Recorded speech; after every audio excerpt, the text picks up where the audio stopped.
आपण आहोत आता अयोध्या नगरातील अवामा राम मंदिरामध्ये।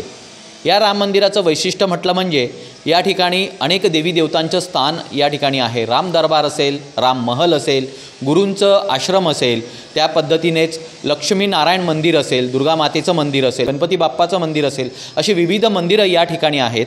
आणि सर्वात महत्त्वाचं म्हटलं म्हणजे जे रामलल्लाचं बालपण हे आपण या ठिकाणी पाहतो आहोत। रामलल्लाचं हे बालपणाची मूर्ती स्थापन करण्यात आलेली आहे। सगळ्यात महत्त्वाचं म्हटलं म्हणजे 8 नोव्हेंबर 2019 मध्ये या मूर्तीची स्थापना करण्यात आलेली आहे। आणि सगळ्यात महत्त्वाचं ज्या निकालाकडे पूर्ण देशाचं लक्ष लागून होतं ते म्हणजे 9 नोव्हेंबर 2019 मध्ये या अयोध्यामधील रामलल्लाच्या या मंदिराचा निकाल या ठिकाणी लावण्यात आलेला आहे। या मंदिराचे जे पुजारी आहेत ते आपल्यासोबत जुड़लेले आहेत। आपण थेट त्यांच्याशी बातचीत करूया। यहाँ पे भगवान राम लल्ला की मूर्ति स्थापना की है, बाल रूप दिखाया गया है, इसका महत्व क्या है? यहाँ भगवान राजा रानी को बहुत सपना था कि हमारे भगवान घर में जन्म बचपन में रूप मिले, तो ऐसा तो सपना पूरा नहीं हुआ, मगर इनको मूर्ति बैठाने के लिए राजा साहब कुणाल साहब को बोला गया कि आप मूर्ति बैठाइए बाल रूप में भगवान जी का। वो इन्हीं का संपत्ति है। अच्छा, संपत्ति इन्हीं का है। वो अब पटना महावीर मंदिर के किशोर कुणाल को मंदिर को दान कर दिए, और किशोर कुणाल साहब को उनका लड़की जो है एक छोटी वाली लड़की के हिस्सा में पड़ा था, तो वो बोली कि हमारे मम्मी पापा को सपना था कि बाल रूप में भगवान अपने घर में जन्म ले, मगर नहीं हुआ। मगर उसके बाद भगवान को बैठाने के लिए बोला गया है, तो वो कहे कि ठीक है हम देखते हैं, हम बैठाएंगे। जैसे इनको बैठाया गया और भगवान का प्रार्थना किया गया, उसके बाद तुरंत दूसरे दिन कोर्ट का फैसला आ गया। ये सबसे बड़ा महत्व यही है। जैसे कि कोर्ट का फैसला आया उसके बाद में यहाँ का माहौल क्या था? यहाँ का माहौल बहुत खुशी था। यहाँ तक पूरा अयोध्या में दीपावली दीप सब मनाया गया, मगर सरकार की तरफ से थोड़ा सा टाइट किया गया कि इसे इतना खुशी मत मनाइए। अभी भगवान का फैसला आया है, अभी आगे आगे देखिए क्या होता है। जैसे कि कहा जाता है कि भगवान बाल रूप में जो रामचंद्र जी भगवान है वो यहाँ पे विराजमान है, और कहाँ कहाँ पे विराजमान है आपको कुछ बोल और कहीं नहीं। हम तो ऐसे भक्त लोग बहुत लोग आते हैं, कहते हैं कि इनके अलावा और कहीं नहीं है। जसं की तुम्ही पाहतायत पूर्ण देशामध्ये कुठंच बालरूपी राम या ठिकाणी आपल्याला पाहायला मिळत नाही, ते फक्त अयोध्येतच पाहायला मिळत आहेत।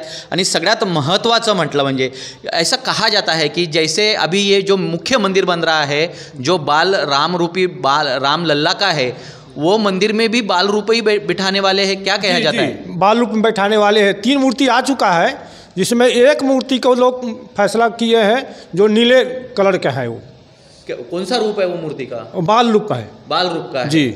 जसं तुम्ही पाहता आहेत की मुख्य मूर्ती ही जी असेल ही राम लल्लाचीच असेल आणि बालरूपी रामाचीच असेल। आपल्यासोबत मालेगाववरून जी काही अयोध्या 500 वर्षापासून चाललेली ही युद्ध कुठंतरी आता पूर्णविराम लागला आहे आणि राम लल्लाच्या बाजूने निकाल कोर्टाने दिलेला आहे। त्यानंतर मंदिराचं काम देखील सुरू झालेलं आहे।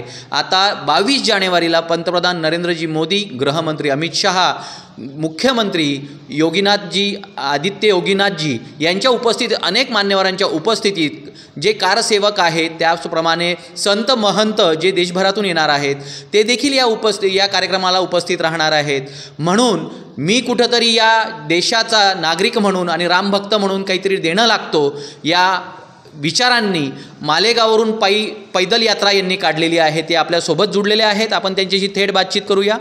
तुम्ही या ठिकाणी मालेगाववरून पायी यात्रा काढलेली आहे, आपलं नाव काय आणि किती दिवसापासून तुम्ही पायी यात्रा काढली होती आणि तुम्हाला किती किलोमीटर तुम्ही चालत आलेला आहात? नमस्कार, माझं नाव हरिशंकर दायमा, मी मालेगाव नाशिक जिल्हा येथून मी पायी निघालो। माझं एकच ध्येय होतं का अयोध्येला मला पोचायचं आहे, पण दुर्दैवाने माझ्या पायात फोडं आले, मोठे दोघं पायांना, पुढं आणि खाली म्हणजे दोघं साईडला। तर मला पायाला खूप म्हणजे सूज वगैरे आली आणि त्यामुळे माझी जी पदयात्रा होती ती भोपाळच्या पूर्वी म्हणजे थोडं भोपाळच्या पहिले माझी ती पदयात्रा तिथे थांबवावी लागली मला, आणि मग तिथून मी ट्रेनने अयोध्येला आलो।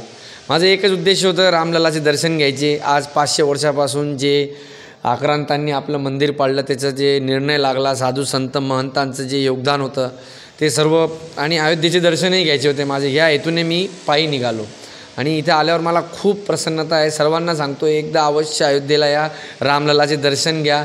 आणि इथं आल्यावर खरोखर शब्दात सांगण्यासारखी गोष्ट नाही आहे. सरयू नदी आहे, ती साक्षात परमेश्वराच्या डोळ्याच्या अश्रूने निघालेली ती नदी आहे. त्याचं उद्गमस्थान असं आहे, ते सर्व मला माहिती पडलं. इथं कनक भवन आहे, तेही पाहण्यासारखं. हनुमान गडी आहे. इथे अयोध्येत गल्ली गल्लीत मंदिरं आहेत. त्यामुळे सर्वांना, आपले जे महाराष्ट्राचे जेवढे देवाचे भक्त आहेत त्यांनी सर्वांनी अयोध्येत येऊन प्रभू रामचंद्राचं दर्शन घ्यावं हीच सर्वांना विनंती. आणि 22 तारखेला खूप हर्षोल्लासाने आपल्या घरी दिवाळी, जसं दिवाळीपेक्षाही मोठी दिवाळी म्हणजे 500 वर्षात जसं एकत्र दिवाळी आपण साजरी करतो त्याप्रमाणे साजरी करावी हीच सर्वांना माझी विनंती.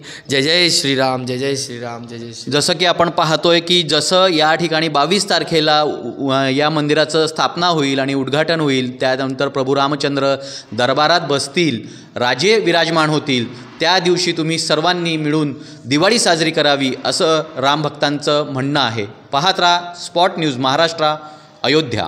सासर आणि माहेरच्या नात्याला सजविणारे मंगल अलंकार म्हणजेच भंगाडे गोल्ड. शुद्धता, विविधता, पारदर्शकता यांची ख्याती. तर मग चला आपल्या जीवनाचं सोनं करूया. मंगळसूत्र, कलकत्ता बांगडी, अँटिक बांगडी, नेकलेस, हार, कानातले आणि चांदीच्या विविध वस्तू असलेल्या या दालनाची वैशिष्ट्य म्हणजे सोन्याचा योग्य दर, सर्वात योग्य मजुरी, सोने बदलात शून्य वजावट. तर मग एकदा अवश्य भेट द्या. भंगाडे गोल्ड, राजकमल थिएटर समोर, जळगाव.